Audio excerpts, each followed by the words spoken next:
নমস্কাৰ সবিশেষলৈ মই প্ৰাঞ্জল ফুকনে আপোনালোকক স্বাগতম জনাইছোঁ আজিৰ সবিশেষৰ বিষয় হিচাপে আমি লৈছোঁ যে অসমৰ ভোটাৰ তালিকাৰ বিশেষ সংশোধন অসমৰ ভোটাৰ তালিকাৰ বিশেষ সংশোধনৰ পিছত ইয়াক লৈ ব্যাপক প্ৰতিক্ৰিয়াৰ সৃষ্টি হৈছে প্ৰতিক্ৰিয়াৰ সৃষ্টি এই কাৰণেই হৈছে যে ভোটাৰ তালিকাত কিছু বিসংগতি ধৰা পৰিছে আৰু বিসংগতি সাংঘাতিক বিসংগতি এনেকুৱা হৈছে এটা পৰিয়ালৰ যদি দুজন ব্যক্তি আছে তাত কোনোবা অচিনাকি মানুহৰ নাম সোমাইছে তেওঁলোকে কাকো চিনি নাপায় না তেওঁ সেইটো অঞ্চলৰ না তেওঁলোক এইখন ৰাজ্যৰ বা সেইখন জিলাৰ কোনো নহয় সেই পৰিয়ালৰ যিখন ভোটাৰ তালিকাত যি পৰিয়ালৰ কিজনৰ নাম আছে ব্যক্তিকেইজনৰ তাৰ লগত তেওঁলোকৰ নাম সোমাইছে এনেদৰে অসমৰ বিভিন্ন স্থানত বিভিন্ন অভিযোগ উত্থাপন হৈছে নগাঁৱৰ ঢিঙতো এনেকুৱা এক অভিযোগ আজি আমালৈ আহিছে যে ইয়াকে লৈ কিন্তু কংগ্ৰেছে তীব্ৰ প্ৰতিবাদ কৰি আহিছে যে অসমৰ ভোটাৰ তালিকাৰ বিশেষ সংশোধন শাসকীয় বিজেপি দলে নিৰ্বাচনী বৈতৰণি পাৰ হ'বৰ বাবে হেনো বৰ্হি ৰাজ্যৰ বিশেষকৈ বিহাৰ আৰু উত্তৰ প্ৰদেশৰ ভোটাৰক আমদানি কৰিছে এইটো অভিযোগ কংগ্ৰেছকে ধৰি বিৰোধী দলসমূহৰ আৰু একেলৈ প্ৰতিবাদো হৈছে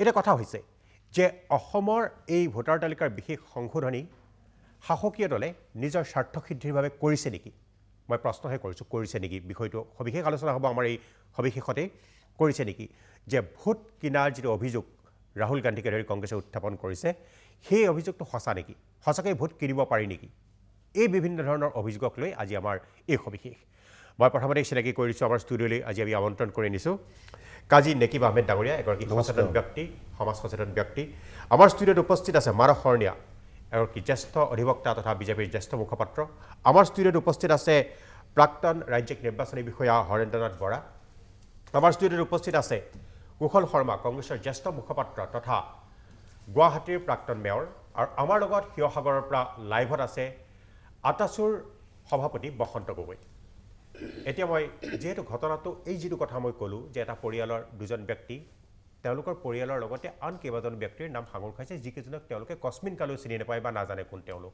আৰু সেই তেনেকুৱা এটা ঘটনা সংঘটিত হৈছে কাজী নেকিব আহমেদ ডাঙৰীয়াৰ লগত আহমেদ ডাঙৰীয়া আপোনাৰ কথাটোকে কি হ'ল আচলতে কেনেদৰে মই মোৰ পৰিচয়টো দি লৈছোঁ ঠিকনা আদিৰ কথা কৈ লওঁ মোৰ নাম কাজী নেকিব আহমেদ দীঘলী পুখুৰী পাৰৰ মই স্থায়ী বাসিন্দা মহম্মদ তৈবুল্লাহ ৰ'ডৰ পথৰ ওপৰত মোৰ ঘৰ আৰু নিৰ্বাচন ভোটাৰ তালিকাত মোৰ ঘৰৰ নম্বৰ হ'ল 15 এই ঘৰটোত দুটা ভোট জেনুইন ভোট দুটা আছে বছৰ বছৰ ধৰি ভোট দি আহিছে এই দুটা ভোটাৰে বছৰ ধৰি ভোট দি আহিছে তাত আৰু অইন কোনো ভোটাৰ নাই সেই ঘৰৰ গৰাকী মই এতিয়া আৰম্ভণিৰ পৰা আৰম্ভ হ'ল কেনেকৈ মোৰ মনত শংকা জন্মিল কেনেকৈ আমাৰ যিজন বিএলঅ তেওঁৰ নাম হ'ল জয়ন্ত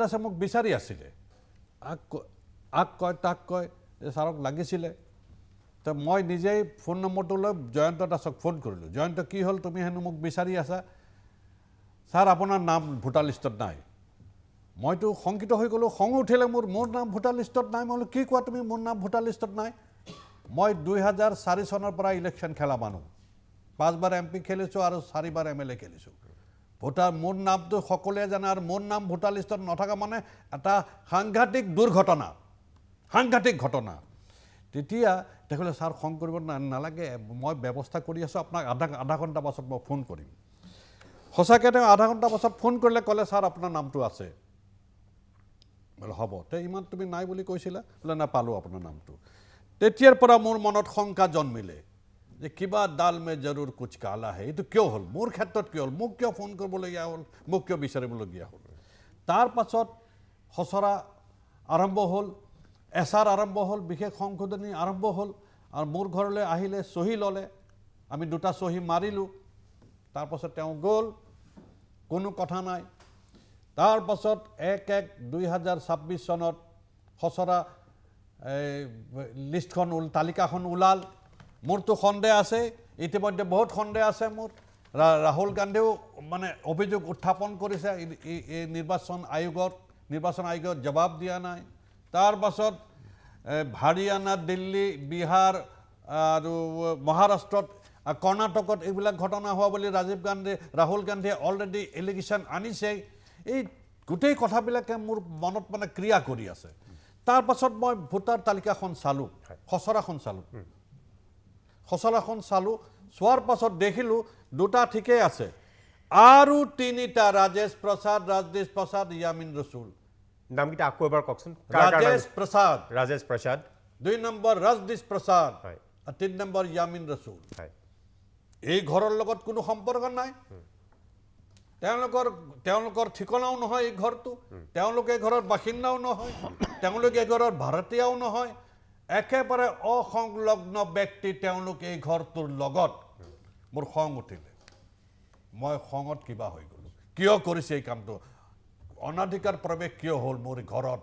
এই 3জন মানুহ কেনেকৈ আহিল?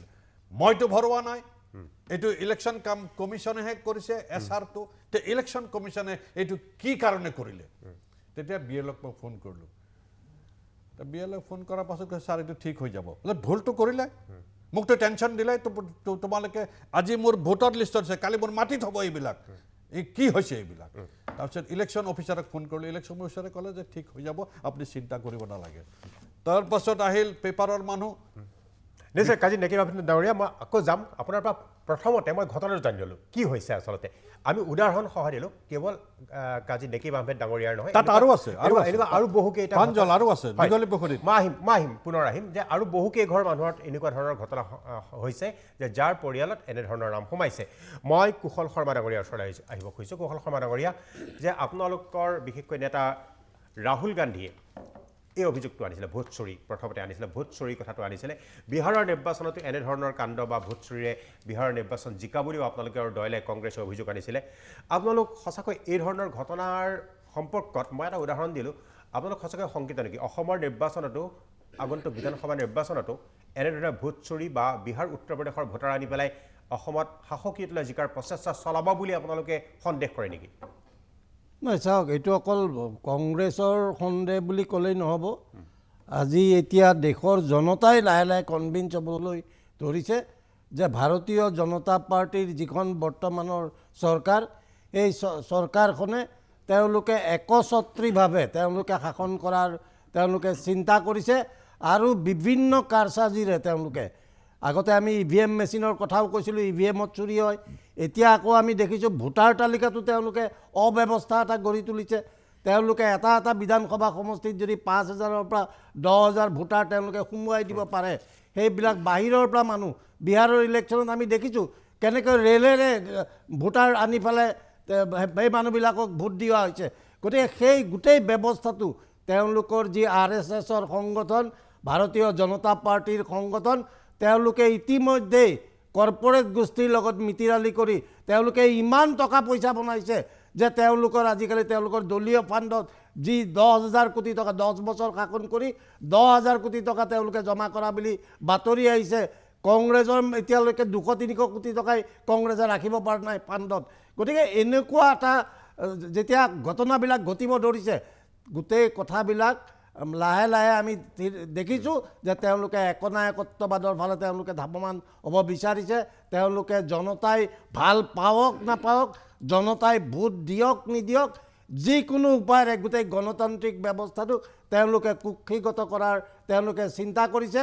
আৰু এই BLO যিসকলে আজি কাজী নেকিব আহমেদ ডাঙৰীয়াই তেওঁ যি ধৰণে তেওঁৰ নামটো BLOগৰাকী জড়িত হৈছে, ইয়াত বহু আৰু অন্যান্য BLO জড়িত থাকিব পাৰে, হয়তো তেওঁলোকক ভিতৰি পুৰস্কাৰ দিয়াৰো ব্যৱস্থা থাকিব পাৰে। আমি লাহে লাহে সন্দেহ কৰিবলৈ বাধ্য হৈছোঁ। আৰু ক'ৰবাত আমি দেখিছোঁ যে পুৰস্কাৰ দিব বুলি আপুনি সন্দেহ কৰিছে? এনেকুৱাও ঘটনা দেখিছোঁ, BLOসকল বহু জেগাত য'ত যাৰ RSSৰ প্ৰতি আনুগত্য আছে তেনেকুৱা ধৰণৰ মানে মানুহকো BLOত সোমাই দিয়া হৈছে। এইবিলাক কোনো বেকগ্ৰাউণ্ড চেক কৰা নাই, মানুহজনৰ কিমান তেওঁলোকৰ হেৰি আছে, তেওঁ মানে গণতন্ত্ৰৰ যিটো ৰক্ষা কৰাৰ কাৰণে যি ধৰণৰ ব্যৱস্থা ল'ব লাগে তাত তেওঁ কিমান নিখুঁত হৈ থাকিব পাৰিব, কিমান তেওঁ নিৰপেক্ষ হৈ থাকিব পাৰিব, এই কথাবিলাক আজি সন্দেহৰ প্ৰশ্নত আহিছে। খুদ যি ভাৰতীয় যি ইলেকশ্যন কমিশ্যন, ৰাহুল গান্ধী ডাঙৰীয়াই অভিযোগৰ পিছত অভিযোগ উঠাই আছে, তেওঁ তাৰ কোনো প্ৰশ্নৰ উত্তৰ দিয়া আমি দেখিবলৈ পোৱা নাই। তৃণমূল কংগ্ৰেছৰ অভিষেক বেনাৰ্জীৰ যি সাক্ষাৎকাৰ আমি দেখিছোঁ যে কেনেকুৱা ধৰণৰ এই কথাবিলাক আহিছে। নিৰ্বাচন আয়োগে গণতান্ত্ৰিক দলবিলাকক, ৰাজনৈতিক দলবিলাকক তেওঁলোকে একাষৰীয়া কৰি তেওঁলোকে ভাৰতীয় জনতা পাৰ্টীৰ লগত এলাইন হৈছে, একেলগ হৈছে। আৰু তেওঁলোকে গোটেই কথাটো ইয়াত হয়তো কাৰোবাৰ ধন লাভ হ'ব, কাৰোবাৰ ক্ষমতা লাভ হ'ব এই ধৰণে ভাৰতীয় জনতা পাৰ্টীয়ে তেওঁলোকে ভাৰতৰ গণতন্ত্ৰক বিপদাপন্ন কৰিব বিচাৰিছে নিশ্চয় এই কথা গুৰুতৰ অভিযোগ ভাৰতৰ ৰাইজে শাসকীয় ইতিমধ্যে দল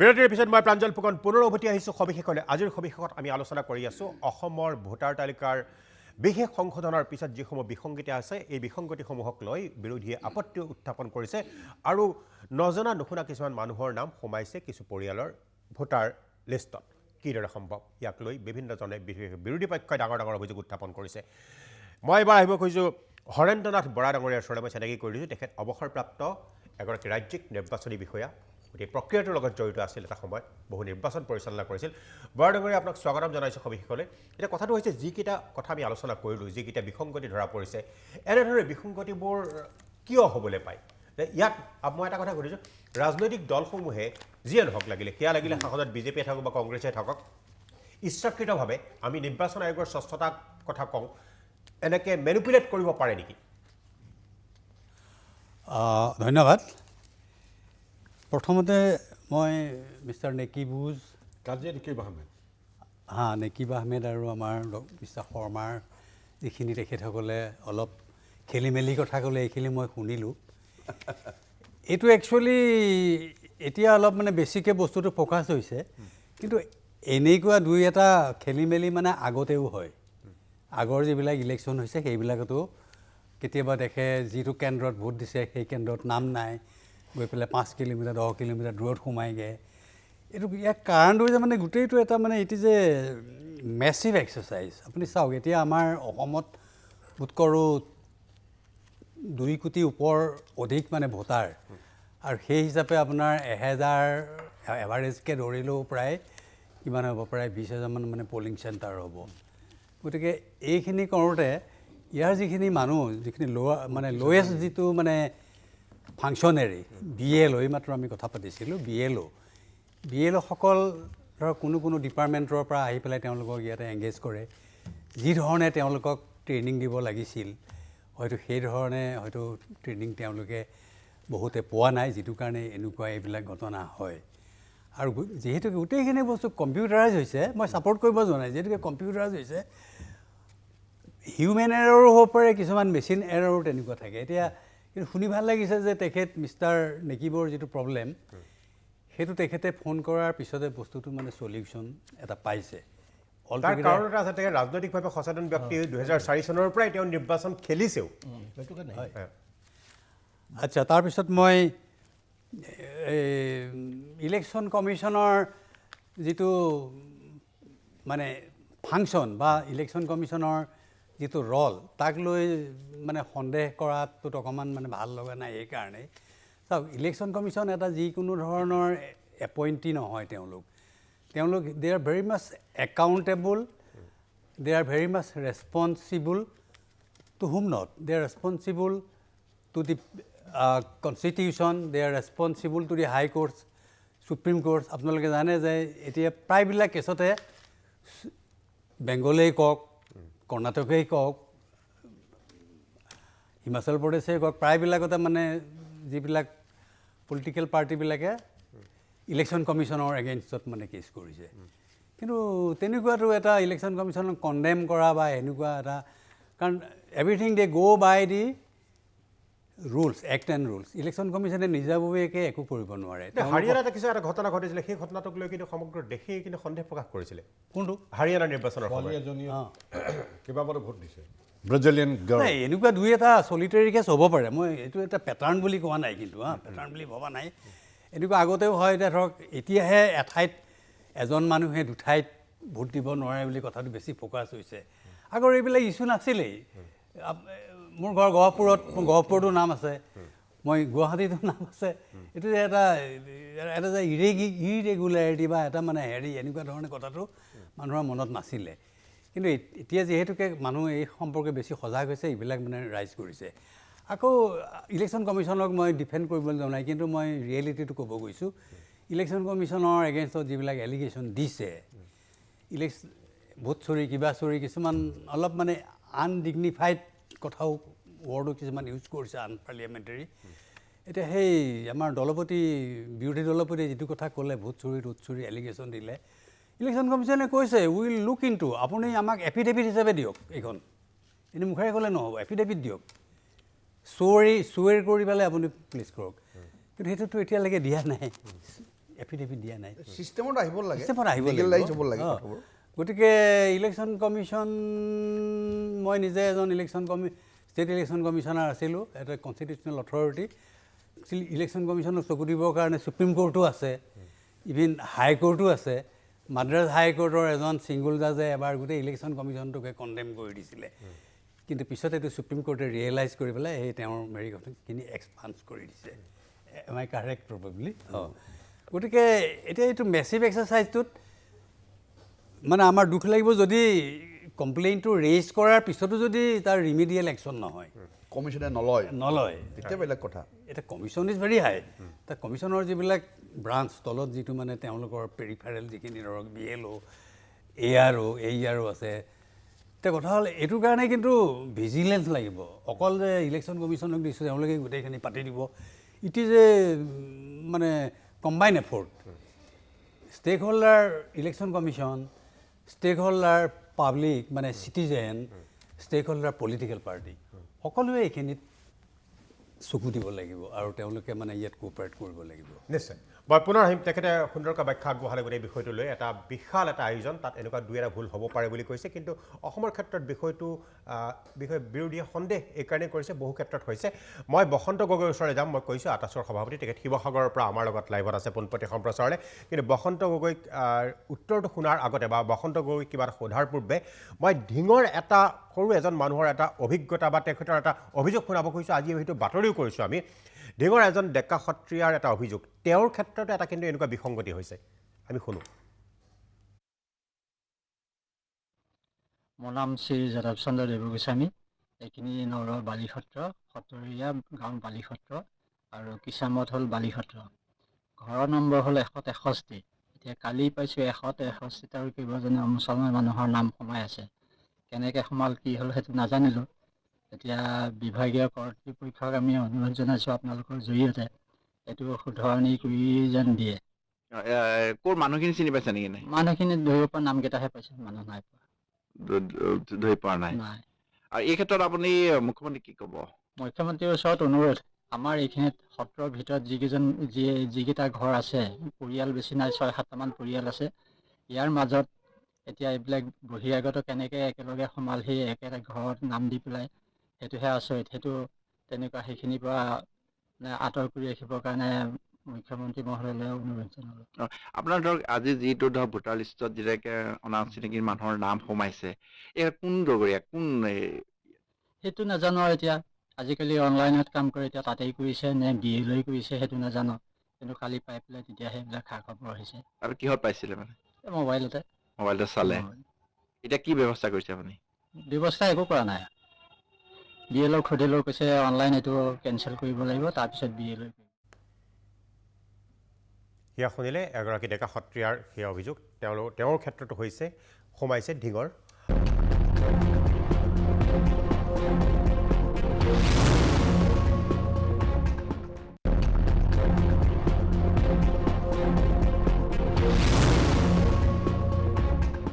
শাসকীয় দল বিজেপিৰ প্ৰতি এটা গুৰুতৰ অভিযোগ, কাৰণ ইতিমধ্যে কংগ্ৰেছে এই অভিযোগটো উত্থাপন কৰিছিল আৰু শেহতীয়াকৈ আমি এটা প্ৰমাণো দিছোঁ।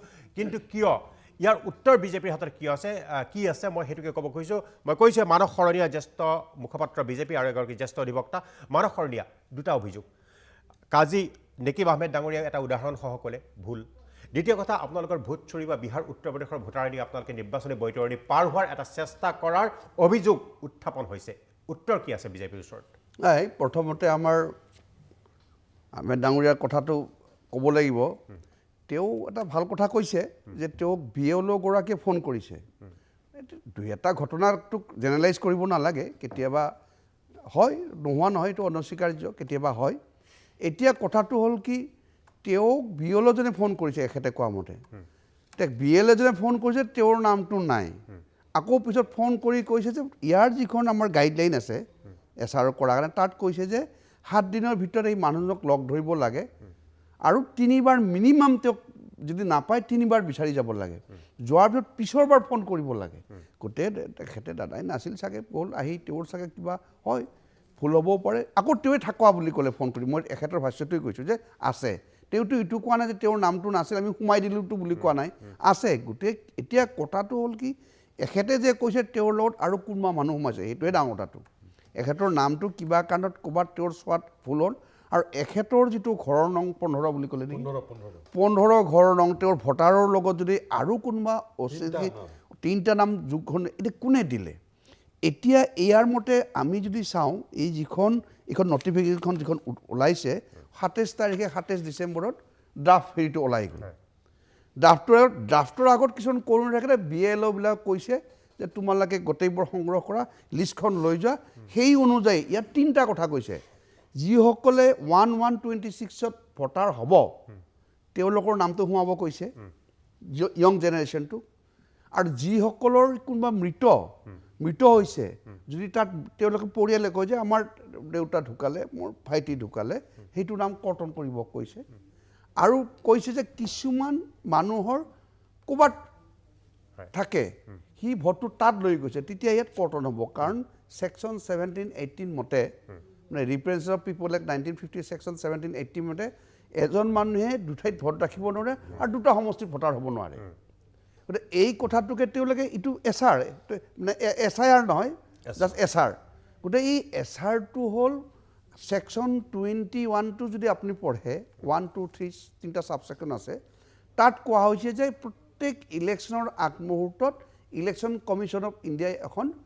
শুদ্ধ ভোটাৰ তালিকা তৈয়াৰ কৰিব লাগে কিন্তু SR হ'লে অলপ বেলেগ হয় সেইটো বিশেষটোত অলপ আৰু কিছুমান হেৰি থাকে এইটোতকৈ যিখন লিষ্ট আছে সেইখনৰ 3টা পৰ্যায়ৰ মানুহৰ সংযোজন হ'ব বিয়োগ হ'ব আৰু কিছুমানৰ বেলেগত স্থানান্তৰ হ'ব তো এই 3টাৰ বাহিৰে যদি বেলেগ সোমাব লগা নাই এতিয়া কথাটো হ'ল কি এই যে BLOজনে ছাৰ্ভিচ কৰে আৰু ইয়াত কথাটো কৈছে যে এইটোক গোটেইবিলাকৰ ৰাজনৈতিক দলবিলাকক মাতি ইলেকশ্যন কমিশ্যন অফ ইণ্ডিয়াৰ অসমৰ যিজন CEO বা ডিষ্ট্ৰিক্ট অফিচাৰ বা ব্লক লেভেলৰ অফিচাৰ এইসকলে তেওঁলোকৰ লগত মিটিং পাতিব লাগে মিটিং পাতি পেলাই মানে এখেতৰটো মই কোৱা নাই তেখেতৰটো জেনুইন ডিমাণ্ড কিন্তু আমাৰ কুশল শৰ্মা ডাঙৰে আমাৰ কংগ্ৰেছৰ মুখপাত্ৰগৰাকীয়ে যেই কথাটো কৈছে সেইটো একেবাৰে ভিত্তিহীন মানে যুক্তি নাই কাৰণ কিয় কৈছোঁ তেওঁলোকে এটা ৰাষ্ট্ৰীয় দল ইয়াত কোৱা আছে ৰাষ্ট্ৰীয় দলবিলাকক তেওঁলোকে মাতি পেলাই তেওঁলোকক ছাজেশ্যন বিচাৰিব আৰু তেওঁলোকৰ কিবা যদি কৰণীয় আছে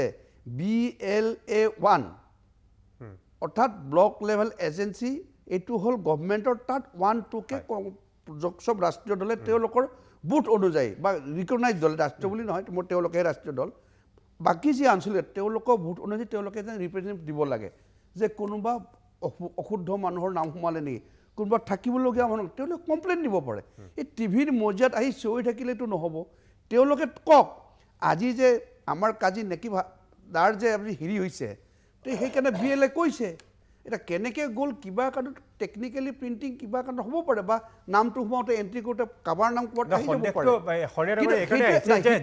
বিহাৰ উত্তৰ প্ৰদেশৰ প্ৰসংগটো অহাৰ লগে লগে যাদৱ নাম হৈছে 2জন যাদৱ নাই বিহাৰৰ কথাটো আমাৰ কংগ্ৰেছৰ যিজন বিৰোধী দলৰ দলপতি ৰাহুল গান্ধীয়ে কৈছে যে ভোট চুৰি আমিও দেখিছোঁ আমি সেই সময়তো প্ৰতিবাদ কৰিছোঁ যে কথাটো কোৱাতকৈ আইনগত কিয় ব্যৱস্থা নলয় ক'ত ভোট চুৰি হৈছে ক'ত ভোট এক্সেছ কাউণ্টিং হ'ল কোন ভোটত কোন আপোনালোকে দি কাৰণ কিয় এখন ইলেকশ্যন কমিশ্যন অফ ইণ্ডিয়াক যদি আমি দিওঁ যদি আমি বা হাইকোৰ্টত এটা যে যোনে জিকিছে অবৈধভাৱে তেওঁৰ এগেইনষ্টে হাইকোৰ্টত কেছ কৰিব পাৰে ছেকশ্যন 100 মতে আমাৰ ৰিপ্ৰেজেণ্টেটিভ অফ পিপল এক্টৰ গতিকে কেছ কৰক যে তেওঁলোকে প্ৰমাণ কৰক যে এইজন মানুহ ভোটাৰ নহয় তেওঁলোকে দিছে এই এখন মানে অমুকত আহিছে ইমানকেইটা ইয়াত পুল হ'ব লাগে কিন্তু এক্সেছ পুল হৈছে ভোটাৰ হৈ কাৰণ এটা বুথত হায়েষ্ট 1200তকৈ ভোট থাকিব নোৱাৰে 1200তকৈ ভোট হ'লে আৰু ডিভাইড হৈ বেলেগ পুলিং ষ্টেচন হ'ব পাৰে তো তেওঁলোকে ৰাজনৈতিকভাৱে তেওঁলোকতো আজি যে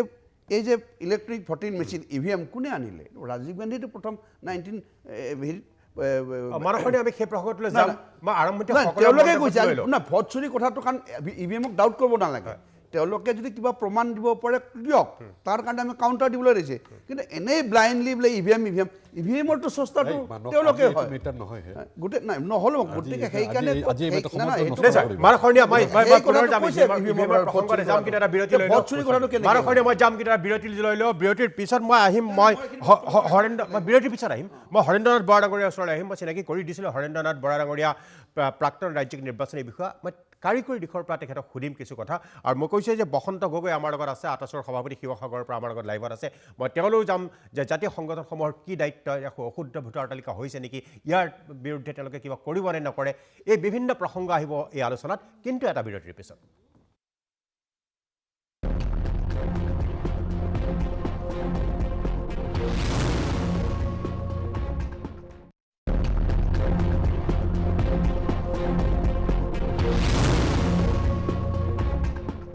এবাৰ আমি বসন্ত গগৈৰ ওচৰলৈ আহিছোঁ। বসন্ত গগৈ, এই বিষয়টোৰ সম্পৰ্কত আপোনালোকে প্ৰতিক্ৰিয়া প্ৰকাশ কৰিছে ভোটাৰ তালিকাৰ বিসংগতিক লৈ, বহুতে জালিয়াতি বুলিও কৈছে বিজেপিৰ।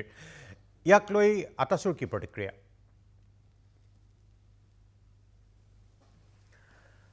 প্ৰতিক্ৰিয়াটো এনেকুৱা যে সমগ্ৰ ভাৰতবৰ্ষত SIR দিছে নিৰ্বাচন আয়োগে, অসমৰ ক্ষেত্ৰত SR দিছে, অৰ্থাৎ স্পেচিয়েল ৰিভিজন দিছে অসমৰ কাৰণে, আৰু ভাৰতবৰ্ষৰ বেলেগ প্ৰান্তৰ কাৰণে স্পেচিয়েল ইণ্টেনচিভ ৰিভিজন দিছে। ইয়াৰ অৰ্থটো কি? যে প্ৰথম কথা যে অসমত শুদ্ধ NRC এতিয়ালৈকে হোৱা নাই, চৰকাৰে এতিয়ালৈকে নটিফাইড কৰা নাই NRCৰ ক্ষেত্ৰত। গতিকে এখন শুদ্ধ NRCৰ অবিহনে SRটোৰ কিমানযোৰ ফলপ্ৰসূ হ'ব সেইটোক লৈ সন্দেহ আছে, আৰু তাক লৈ মানুহৰ প্ৰশ্নবোধক চিন আছে। এতিয়া প্ৰশ্ন হ'ল যে কোনোবা এজন মানুহক যদি ভোটাৰ তালিকাৰ পৰা নামটো কৰ্তন কৰিব লাগে, তেওঁ যদি বিদেশী হয় বুলি প্ৰমাণ কৰিব লাগিব। গতিকে এখন শুদ্ধ NRCৰ অবিহনে এজন মানুহক বিদেশী বুলি কেনেকৈ চিনাক্ত কৰিব, এইটো এটা ডাঙৰ প্ৰশ্ন। আৰু এতিয়া এনেকুৱা হৈছে যে এখিনি মানুহ SR বুলি কৈ তেখেতলোকক ভোটাৰ তালিকাত নতুনকৈ নামটো সোমোৱাই দিছে। বহিৰাজ্যৰ এখিনি মানুহ অসমৰ বিভিন্ন প্ৰান্তত ভোটাৰ তালিকাত স্থান পাইছে। গতিকে এইটোৱে যদি প্ৰকৃতপক্ষে হয়, তেতিয়াহ'লে গণতন্ত্ৰৰ যিটো বিউটি, সেই বিউটিটো সম্পূৰ্ণৰূপে নাৎসাত হৈ যাব। আৰু তাতকৈ ডাঙৰ কথা যে অসমত থলগিৰি খিলঞ্জীয়া ৰাইজৰ যিটো ৰাজনৈতিক যি অধিকাৰ, সেই অধিকাৰটো সামগ্ৰিকভাৱে সমগ্ৰ জাতিটোৰ কাৰণে এটা ক্ষতিসাধন হ'ব। কাৰণ যে অসমৰ থলগিৰি খিলঞ্জীয়া জনতাই এখন কল্যাণকামী চৰকাৰ গঠন হোৱাৰ ক্ষেত্ৰত যিটো অৰিহণা যোগাব লাগে, সেই অৰিহণাটো যোগাব নোৱাৰিব। আৰু ৰাইজৰ যিটো মত, যাৰ মতৰ দ্বাৰা নিৰ্বাচিত প্ৰতিনিধিজনক নিৰ্বাচন কৰা হয়, সেই নিৰ্বাচিত প্ৰতিনিধিজনক নিৰ্বাচন কৰাৰ ক্ষেত্ৰত থলগিৰি জনতাই নিৰ্ণায়ক ভূমিকা নল'ব। গতিকে এইটো সমগ্ৰ ভাৰতবৰ্ষৰ গণতন্ত্ৰৰ কাৰণে এটা ভাবুকি স্বৰূপ। এই ক্ষেত্ৰত কোনো ৰাজনীতি নকৰি সামগ্ৰিকভাৱে সকলোৱে জনগণক সুচ্চাৰ কৰিব লাগে, এটা মানুহক এই ক্ষেত্ৰত সজাগ কৰিব লাগে, সচেতন কৰিব লাগে, যাতে নিজৰ বুথটোত কোনো ক্ষেত্ৰত বহিৰাগত মানুহে আহি স্থান পাব নোৱাৰে, তেখেতে তাত ভোট দিব নোৱাৰে। এই ক্ষেত্ৰত তীক্ষ্ণ দৃষ্টি ৰাখিব লাগিব। আৰু তেতিয়াহে আমি প্ৰকৃতপক্ষে গণতন্ত্ৰৰ যিটো স্বকীয়তা, যিটো বিউটি, সেইটো বিউটি ৰক্ষা কৰিবলৈ আমি সক্ষম হ'ম। কেৱল মাত্ৰ ৰাজনৈতিক চতুৱালীৰ মাজত চৰকাৰ বনাবৰ কাৰণে যদি কোনো ৰাজনৈতিক দলে এই কাণ্ড কাৰখানাবিলাক কৰে, তেতিয়াহ'লে অসমৰ জনসাধাৰণে অনাদি অনন্তকালৰ কাৰণে অসমত ছেকেণ্ড ক্লাছ চিটিজেন পৰ্যবেক্ষিত হোৱাৰ লেখীয়া পৰিৱেশ সৃষ্টি হ'ব।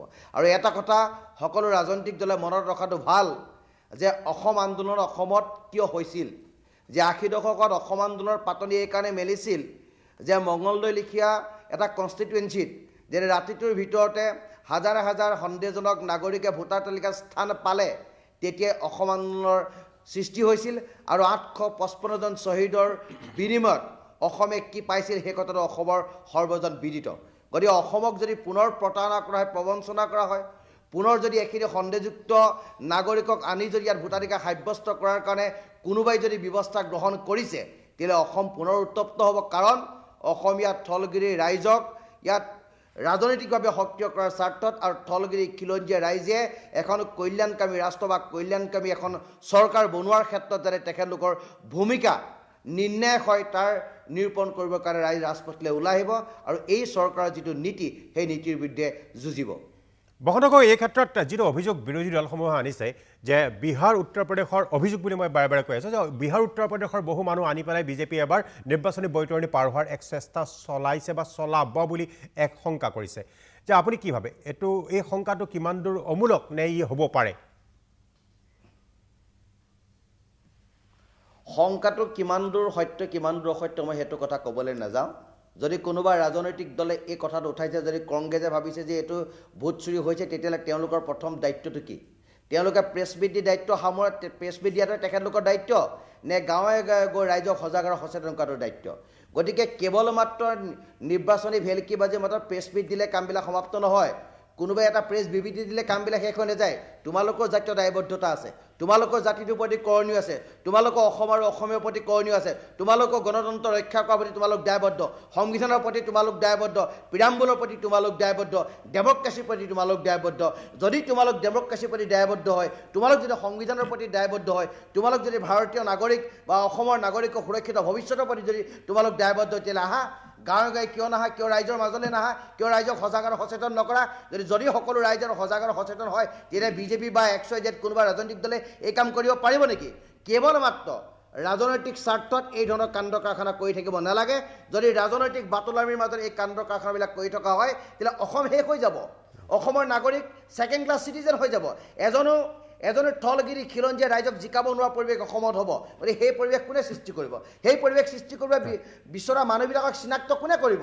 যিবিলাক ৰাজনৈতিক দল সক্ৰিয় হৈ আছে, যিবিলাক ৰাজনৈতিক দলে নিৰ্বাচন অংশগ্ৰহণ কৰে, যিবিলাকে নিজকে বিৰোধী দল বুলি কয়, তোমালোক আহা, তোমালোক আহি দেখাই দিয়া যে এইখিনি কাম কৰিছে। ৰাইজ ওলাই আহক, ৰাইজ নিশ্চিতভাৱে ওলাই আহিব। গণতন্ত্ৰ ৰক্ষা কৰাৰ স্বাৰ্থত, সংবিধান ৰক্ষা কৰাৰ স্বাৰ্থত, গণতন্ত্ৰৰ বিউটি ৰক্ষা কৰাৰ স্বাৰ্থত আৰু অসমৰ থলগিৰি খিলঞ্জীয়া ভৱিষ্যতৰ কাৰণে আৰু উঠি অহা নৱপ্ৰজন্মৰ সুৰক্ষিত ভৱিষ্যতৰ স্বাৰ্থত সকলো ৰাইজ ৰাজপথলৈ ওলাই আহিব। কিন্তু সেই কামটো কেৱল মাত্ৰ প্ৰেছ মিট দি, কেৱল মাত্ৰ প্ৰেছ বিবৃতি দি, কেৱল মাত্ৰ ফেচবুক লাইভ দি এই কাম কৰিলে নহ'ব। ৰাইজক সজাগ কৰিব লাগিব, ৰাইজক সচেতন কৰিব লাগিব আৰু প্ৰতিটো বুথত গৈ তেওঁলোকৰ কৰ্মীয়ে এই কামবিলাক কৰিব লাগিব। নিশ্চয় বসন্তভাই, পৰৱৰ্তী সময়ত মই পুনৰ আহিম আপোনাৰ ওচৰলৈ। এইটো কংগ্ৰেছৰ দায়িত্বটো সোঁৱৰাই দিছে আটাছৰ সভাপতিগৰাকীয়ে যে ৰাইজক সচেতন কৰিব লাগে যদিহে এনেকুৱা ভোটাৰ তালিকাত বিসংগতি হৈছে বা জালিয়াতি কৰাৰ যদি কিবা অভিযোগ আছে, এই ক্ষেত্ৰত অকল প্ৰেছ কনফাৰেন্স পাতিলেই নহ'ব বুলি আটাছে কংগ্ৰেছক কৈছে। ইয়াৰ উত্তৰ মই বিচাৰিম কিন্তু এটা বিৰতিৰ পিছত।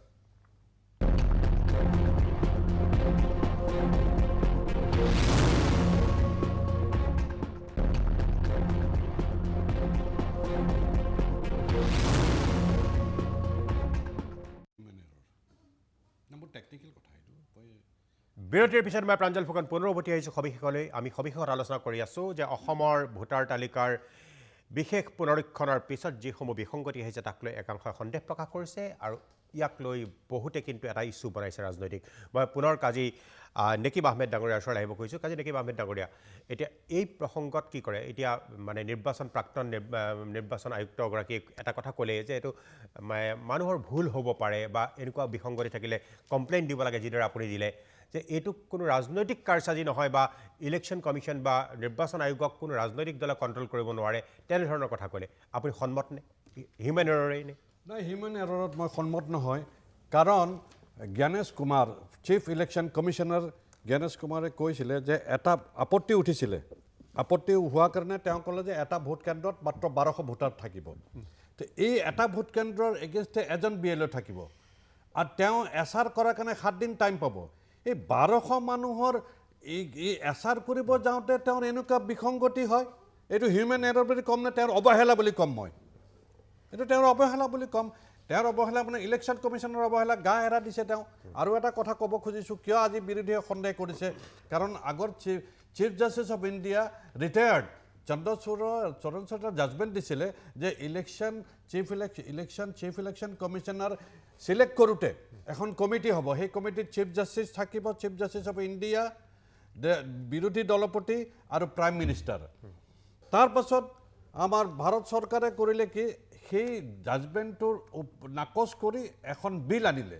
বিলখন হ'ল যে চিফ জাষ্টিছ অফ ইণ্ডিয়া থাকিব নোৱাৰিব, ঠিক আছে, বিৰোধী দলপতি থাকিব, কিন্তু প্ৰাইম মিনিষ্টাৰ আৰু এজন কেবিনেট মিনিষ্টাৰ থাকিব। মেজৰিটি কাৰ থাকিলে এইটো আপোনালোকে শাসক গোষ্ঠীৰ মেজৰিটি থাকিলে তে তেওঁলোকে চিফ ইলেকশ্যন কমিশ্যনাৰ চিলেক্ট কৰিব গতিকে সন্দেহটো তাতেই আহি যায় গুৱাহাটীত এনেকুৱা আৰু উদাহৰণ আছে নেকি এতিয়া মোৰ কথাটো হ'ল এতিয়া মই ক'ব গৈছোঁ যে মই যে বিসংগতিৰ কথা কৈছোঁ আমাৰ অসমৰ মুখ্যমন্ত্ৰীয়ে ছাপোৰ্ট কৰিছে সেইটো তেওঁ টিভিত কৈছে পেপাৰত ওলাইছে যে বিসংগতি হৈছে অসমৰ মুখ্যমন্ত্ৰীয়ে ছাপোৰ্ট কৰিছে অসমৰ মুখ্যমন্ত্ৰীয়ে ছাপোৰ্ট কৰিছে মানে অসমৰ বিজেপিয়ে ছাপোৰ্ট কৰিছে গতিকে বিসংগতি হৈছে স্বীকাৰ কৰিছে তেওঁ কৈছে আমি অভিযোগ দিম চিফ ইলেকশ্যন যেহেতু ভোটাৰ লিষ্টখন ইলেকশ্যন কমিশ্যনে বনায় ৰাজ্য চৰকাৰে নবনায় অ'কে এতিয়া মই ক'ব গৈছোঁ যে বিসংগতিক কেনেকৈ বিসংগতি নহয় বিসংগতি যেনে মুক্তিযুঁজাৰু মহম্মদ তৈবুল্লাৰ জীয়াৰী হাছনা বেগমৰ ঘৰত এই ঘটনা হৈছে 6জন এক্সট্ৰা ভোটাৰৰ নাম সোমাইছে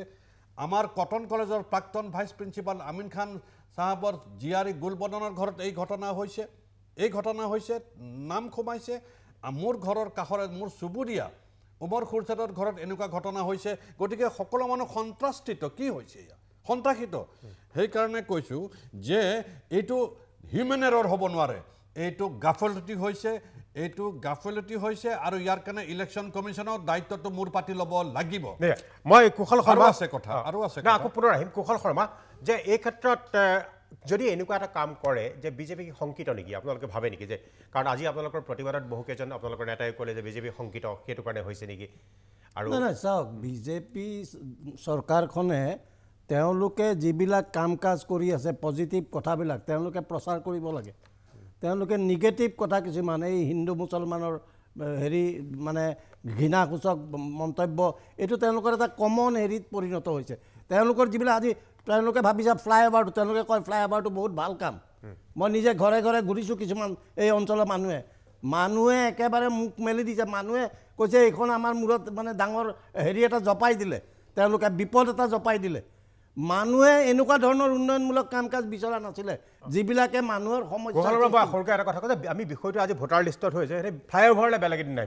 নহয় গতিকে আমি যিটো আজি এই ভোটাৰ লিষ্টৰ কথাটো মই কওঁ মই নিজে নিউ গুৱাহাটী বিধানসভা সমষ্টিত এইবাৰ বহুকেইটা ভোট গ্ৰহণ কেন্দ্ৰত আমাৰ দলৰ কৰ্মীসকলৰ লগত মই ঘূৰিছোঁ মই মোৰ এটা অভিজ্ঞতাৰ কথা কওঁ ওচৰতে ভোট গ্ৰহণ কেন্দ্ৰ আছে মই ৰাজহুৱাকৈ নামটো ল'ব খোজা নাই ইয়াৰ বহু মানুহ বেলেগ জেগাৰ পৰা আহে জালুকবাৰীৰ পৰা আহে হেৰিৰ পৰা আহে আহি ইয়াত ভোট দিয়ে এনেকুৱা ধৰণৰ বিসংগতি মই পাইছোঁ আৰু মোৰ নিজৰ যিটো পলিং ষ্টেচন ৰেল লাইনৰ সিফালৰ পৰা আহি ইয়াত ভোট দিয়ে গতিকে এনেকুৱা ধৰণৰ বহুত বিসংগতিমূলক ঘটনা অসমত আছে আৰু এই গোটেই কথাখিনি স্থানীয় লোক নে বাহিৰৰ এই যিটো আপুনি উত্তৰ প্ৰদেশ হেৰি তেৰি এনেকুৱা কথা কৈ আছে তেনেকুৱাই গতিকে এইটো এটা বিজেপিৰ ডিজাইন যেন আমাৰ লাগিছে তেওঁলোকে এটা ডিজাইনত তেওঁলোকে হাৰিয়ানাত কৰিছে এই গোটেই কথাটো আৰু সন্দেহ কিয় নকৰিম যেতিয়া ৰেল ভৰ্তি কৰি ইয়াতে গলত বিজেপিৰ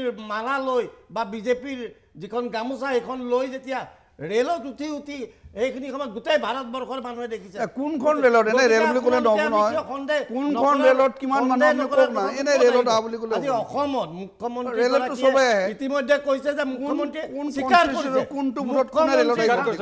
মুখ্যমন্ত্ৰী ৰাজ্যৰ মুৰব্বী এনেকুৱা ধৰণৰ নিৰ্বাচনে তাতে এই ধৰণৰ কথাবিলাক হৈছে তেওঁ নিৰ্বাচন আয়োগক অতি সোনকালে ক'ব লাগে আৰু নিৰ্বাচন আয়োগ কি তেওঁলোকৰ দায়িত্ব নাই নেকি নিৰ্বাচন আয়োগে কি কৰিব লাগে নিৰ্বাচন আয়োগে ৰাহুল গান্ধী ডাঙৰীয়াই ক'লে লিখিত দিলে এফিডেভিটৰ কথা হৈছে কিয় এফিডেভিট লাগে কিমানখন এফিডেভিট দিব এফিডেভিট দিলে যে তেওঁলোকে সমস্যা সমাধান কৰিব ক'ত মানে আছে গতিকে এই কথাবিলাক তেওঁলোকে ৰাইজৰ লগত বহিব লাগিছিল পলিটিকেল পাৰ্টিৰ লগত বহিব আজি নাগৰিক তেওঁ সজাগ কাৰণে মই ধন্যবাদ দিছোঁ কাজী নেকিব আহমেদ ডাঙৰীয়াক তেওঁ সজাগ কাৰণে তেওঁ আজি আমাৰ ৰাইজৰ চকু খুলি দিছে গতিকে এনেকুৱা ধৰণৰ ঘটনা আৰু বহুত হৈ আছে কিন্তু মানুহে ভয় কৰে বিজেপিক ভয় কৰে বা এই যুদ্ধ জামেলাত যাব নোখোজে আজি তেখেতে ৰাজনৈতিক ব্যক্তি ইলেকশ্যন খেলাৰ অভিজ্ঞতা আছে সাহস আছে সেইকাৰণে তেখেতে আজি অভিযোগ দিবলৈ আগবাঢ়ি আহিছে গতিকে দেশখনৰ যি গণতান্ত্ৰিক ব্যৱস্থা যেতিয়া আমি পৃথিৱীত গৌৰৱ কৰোঁ ভাৰত সকলোতকৈ ডাঙৰ গণতান্ত্ৰিক দেশ ইয়াৰ গণতন্ত্ৰটোৰ হেৰি চৰিত্ৰ যাতে আমাৰ স্বাধীনতা পোৱাৰ পিছত আমাৰ যিসকল হিৰো আছিল তেখেতসকলে যি ধৰণে আনিছিল সেই ধৰণৰ অক্ষত অৱস্থাত আমি ৰাখিব পাৰোঁ উৎকৰ্ষ সাধন কৰিব পাৰোঁ তাৰ সলনি যদি এই ভোট চুৰিৰ কাৰবাৰৰ নিচিনা নিকৃষ্ট ঘটনাবিলাক ৰাজ্যই যদি ঘটাই একনায়কত্ববাদ প্ৰতিষ্ঠা বা একদলীয় ব্যৱস্থা কৰাৰ নামত বিজেপিয়ে যদি এনেকৈ কাম কাজ কৰে তেতিয়াহ'লে নিশ্চয় আমি এই প্ৰশ্নবিলাক আমি ৰাইজৰ মাজলৈ নিবই লাগিব। নিশ্চয় ভোট চুৰিৰ উত্তৰটো মই মানস সৰ্ণিবা বিচাৰিম যে কি প্ৰমাণৰ ভিত্তিত তেওঁলোকে ক'লে বা আপোনালোকে কি উত্তৰ এতিয়া দিব। কিন্তু বসন্ত গগৈ কিবা এটা কথা ক'ব খুজিছিলে তেখেতে। বসন্ত গগৈ পুনৰ এবাৰ চমুকৈ আপোনাৰ বক্তব্যটো চমুকৈ।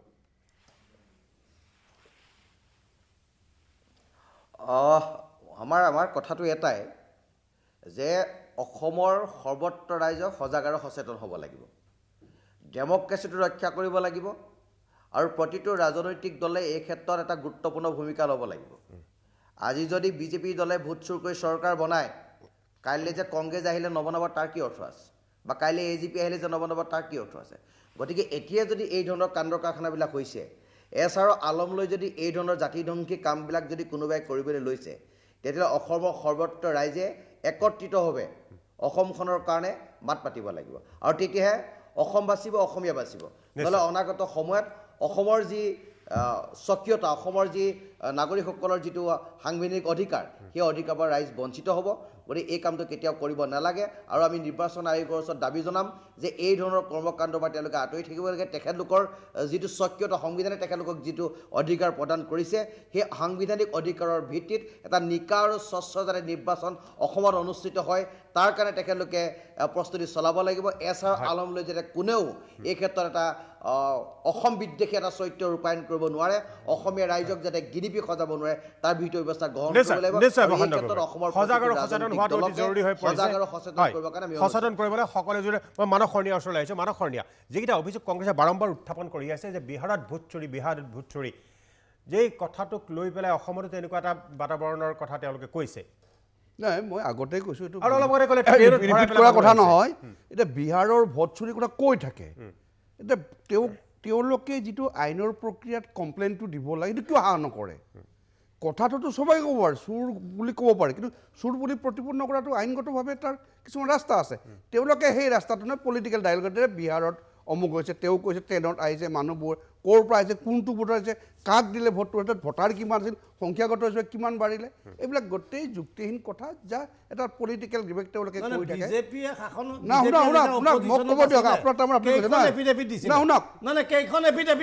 আমি কমপ্লেইন কৰা নাই, আমি কমপ্লেইন কৰিলে কেছ কৰিছোঁ। আমি কমপ্লেইন দিব।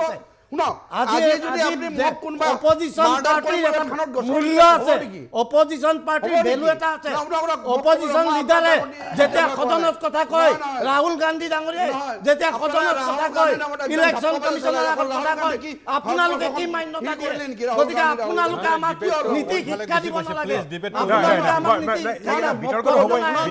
আপোনালোকে এইটো কথা মানি লওক যে আপোনালোকৰ জনপ্ৰিয়তা আৰু আপোনালোকে 60টাকৈ ইতিমধ্যে কথা ওলাইছে, 60টাকৈ বিধানসভা সমষ্টিত 5ৰ পৰা 10,000 ভোট আপোনালোকে চুৰ কৰাৰ পৰিকল্পনা কৰিছে। কৈছে বেতন বিৰোধী নেতাই। এই ধৰণৰ কথাবিলাক যিহেতু আহিছে তেওঁলোকে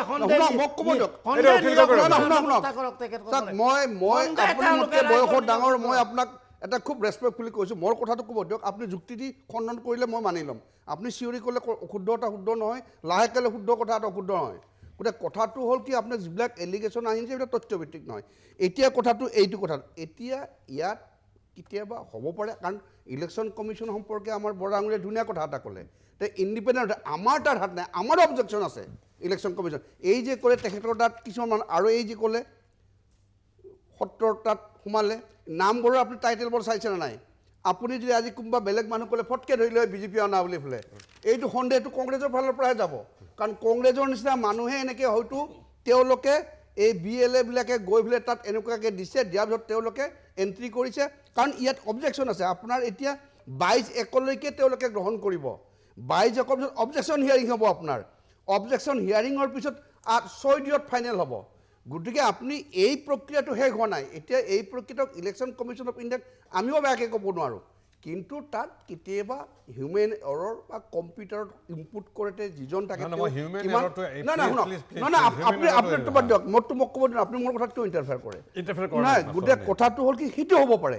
এতিয়া যিহেতু লিষ্টখন পাব্লিছ হোৱা নাই, তে এইখন অশুদ্ধ লিষ্ট বুলি ক'ব নোৱাৰে। তাত সেইকাৰণে ক্লেইম এণ্ড অবজেকশ্যন আছে। ইয়াত কথা এটা কৈছে আপুনি form number 6, form number 7, form number 8, 9, 10, 11, 12লৈকে সেই ফৰ্মবিলাকত কাৰ বিৰুদ্ধে কেনেকৈ দিব লাগে, নিজৰ নামটো কেনেকৈ কৰ্তন কৰিব লাগে, বেলেগৰ জন ইয়াত অকল 3টা প্ৰক্ৰিয়া চলি আছে।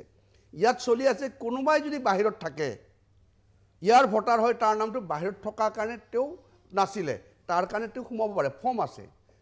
প্ৰাপ্তবয়স্ক হোৱা ফৰ্ম আছে, ডিলিশ্যনৰ ফৰ্ম আছে, মৃত ব্যক্তিৰ কাৰণে পৰিয়ালে তথ্য দিব তাৰ ফৰ্ম আছে। গতিকে এইবিলাক দেউতে হয়তো ইনপুট কৰোঁতে কিবা হ'ব পাৰে। তাত বিজেপি, ভাৰতীয় জনতা পাৰ্টিৰ কেন্দ্ৰৰো কোনো হাত নাই, অসম চৰকাৰৰো কোনো হাত নাই। মানসতে অভিযোগটো একেবাৰে উঠিছে যে আমিও উঠাম, হিউমেন এৰৰ এই ভুলটোত আমিও ৰেজ কৰিম। এনেকুৱা ধৰণৰ মানুহ যদি সোমাই কংগ্ৰেছে আমিও ৰেজ কৰিম। আৰু এইটো আপুনি চৰকাৰৰ কাৰণে কৈছে, কিন্তু বিজেপি চৰকাৰে তাত ইণ্টাৰফেয়াৰ কৰা নাই। CM-এ কৈছে যে আমি যদি সংখ্যাগত হিচাপে চাওঁ, আমাৰ ইমানমান সমষ্টিত ভাল, ইমানকেইটা সমষ্টিত আমাৰ জিকাৰ সম্ভাৱনা আছে। এইটো একো বেয়া কথা নহয়, এইটো কিয় ক'ব নোৱাৰে। এটা ৰাজনৈতিক দলে 10 বছৰ শাসন চলাই আছে, তেওঁৰ কোনটো সমষ্টিত তেওঁৰ অগ্ৰগতি আছে, ক'ত তেওঁ পিছুৱাই আছে, সেইটো এছেছ কৰাৰ তেওঁৰ অধিকাৰ নাই নেকি?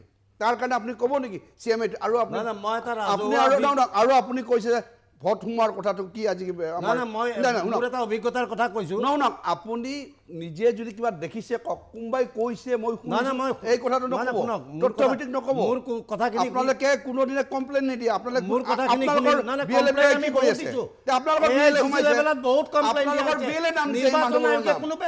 আপোনালোকে দিছে, দিব বিচাৰিছে, তাৰ কাৰণে অসমৰ বদনাম কৰিব বিচাৰে। এইটো এটা ইণ্ডিপেণ্ডেণ্ট কনষ্টিটিউচনেল বডি। আৰু এখেতে এটা কথা কৈছে যে constitution of the election commission of India, তাত একটো কিয় বহাইছে, ইয়াত কেছটো সুপ্ৰিম কোৰ্টত যায়। আজি সুপ্ৰিম কোৰ্টে, জুডিচিয়াৰীটো ইণ্ডিপেণ্ডেণ্ট, যদি সুপ্ৰিম কোৰ্টেই যদি কালি ইয়াত চিলেকশ্যনত ইনভলভ হয়, সেই কেছটো কেনেকৈ কৰিব? আপোনালোকে এনে দেখাদেখিটো সুধিছে। এজন সুপ্ৰিম কোৰ্টৰ চিফ জাষ্টিছ অফ ইণ্ডিয়া যদি ইয়াত তেওঁ যদি চিলেকশ্যনত সোমাই যায় কমিটিত, তেওঁ বায়াছ হ'ব, তেওঁ কেছটো ল'ব নোৱাৰে। গোটেই জুডিচিয়াৰী কেছটো বিচাৰি কৰিব, কাৰণ জুডিচিয়াৰী এটা ছেপাৰেট থিং। সেই কথাবিলাক পলিটিকেলি নানিব, লজিকেলি আনিব। হয়, এটা সময়ত লৈছিল, সেইটো দেখিলে সেইটো অশুদ্ধ। যদি জুডিচিয়াৰী চিলেকশ্যনত যায়, জুডিচিয়াৰী এডমিনিষ্ট্ৰেশ্যনত বা ইণ্টাৰফেয়াৰ কৰা হ'ল,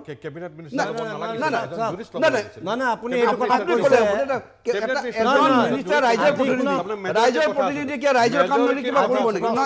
মেজৰিটি ইয়াত কথা নাই। কংগ্ৰেছ চৰকাৰলৈ কংগ্ৰেছৰ মিনিষ্টাৰ পাব, এতিয়া বিজেপিয়ে সদায় কিবা নিজৰ চৰকাৰ মানিব নেকি?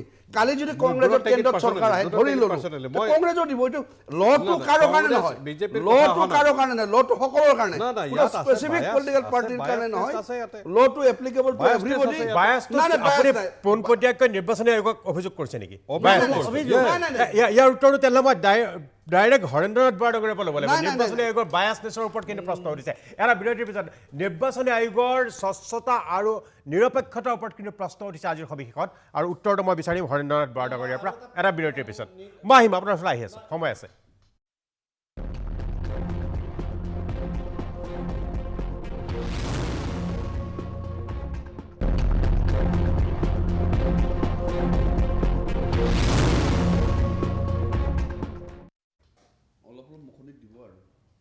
বিৰতিৰ পিছত মই প্ৰাঞ্জল ফুকন পুনৰ উভতি আহিছোঁ সবিশেষলৈ। মই এতিয়া আহিব খুজিছোঁ হৰেন্দ্ৰ নাথ বৰাডাঙৰীয়াৰ ওচৰলৈ, প্ৰাক্তন নিৰ্বাচন আয়ুক্ত অসমৰ, যে যিটো কথা ওলাইছে যে স্বচ্ছতাক লৈ বাৰে বাৰে প্ৰশ্ন উত্থাপন হৈছে, আৰু দ্বিতীয় জুডিচিয়াৰী নিৰ্বাচন আয়োগৰ এনে ধৰণৰ সিদ্ধান্ত জুডিচিয়াৰী সোমোৱা উচিত নে অনুচিত, সেই সম্পৰ্কত আপুনি কি কয়? নহয়, এতিয়া আপোনালোকৰ আমাৰ ৰাজনৈতিক দলৰ আৰু উপস্থিত শ্ৰীযুত নেকিব দুইজনেই অভিযোগ কৰিছে খেলি মেলি হোৱা বুলি। গতিকে খেলি মেলি নিশ্চয় কিছু কিছু হৈছে, এইটো স্বীকাৰ আমি নকৰাকৈ থাকিব নোৱাৰোঁ। খেলি মেলি মানে কি, অশুদ্ধ হৈছে হয়তো কিবা এটা কোনো এটা মানে জেগাত বা কোনো এটা প্ৰক্ৰিয়াত। এতিয়া সেই অশুদ্ধ কথাটোতো ইভিন আপুনি ক'লে নেকি যে আমাৰ অনাৰেবল চিফ মিনিষ্টাৰেও সেইটো বোলে এডমিট কৰিছে, ক'ৰবাত ভুল হৈছে। মই শুনা নাই, কিন্তু আপুনি কোৱা কাৰণে মই ধৰিছে। গতিকে কিন্তু বস্তুটো ইয়াতেতো মানে চিল হৈ যোৱা নাই, প্ৰচেছটো এতিয়া অনগয়িং। তেখেতে মানে শৰণীয়া দেৱে কৈছে যে 22 জানুৱাৰীলৈকে ইয়াৰ মানে কাৰেকশ্যন কৰিবলৈ মানে এইটো সময় আছে।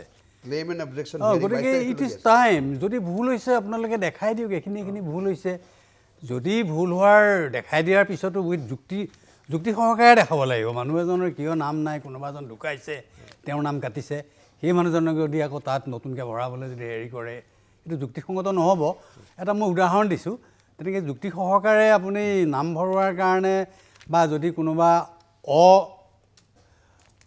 মানে নাপাবলগীয়া মানুহৰ নাম যদি সোমাইছে এইখিনি কাটিবৰ কাৰণে ইয়াত দিয়াৰ এতিয়াও টাইম আছে এইখিনি দিয়াৰ পিছত যদি আপোনালোকে একশ্যনটো নাপায় তেতিয়া এইখিনি গালি নিৰ্বাচন আয়োগৰ কাৰণে প্ৰাপ্ত লিংকেজ নোহোৱাকৈ সোমাব নোৱাৰে মানে যিটো পৰিয়ালত সোমায় এটা quasi judicial organisation election commission মানে বহুত এক্সিকিউটিভ এণ্ড জুডিচিয়েলৰ ইয়াত মানে প্ৰিন্সিপলখিনি আছে তো জুডিচিয়াৰীৰ যিটো মানে প্ৰিন্সিপল যে নান should be punish without being hard মানুহজনক নুশুনাকৈ আমি তেওঁক দোষী সাব্যস্ত কৰিব নালাগে ইয়াত সেইটোৱে কৰিছে যে ফাৰ্ষ্ট তেওঁৰ নামটো হয়তো ভুলবশতঃ নামটো ইয়াৰ পৰা হেৰি হ'ল বাদ পৰিছে বা সোমোৱা নাই স্কোপ আছে তেওঁৰ নামটো সোমোৱাৰ কাৰণে কিন্তু এই কথা হ'ল এতিয়া মানুহজনে যদি তেওঁৰ নামটো আছে নাই নোচোৱাকৈ যদি বহি থাকে ইট ইজ হিজ ফল্ট কিন্তু বৰাদৰে কথাটো এনেকুৱা ধৰণৰ নাম নোসোমোৱাটো নহয় এতিয়া হৈছে সোমোৱাটোক লৈ পেলাই এতিয়া কাজী নেকিব আহমেদ ডাঙৰীয়াই যিটো ক'লে তেওঁৰ ঘৰতে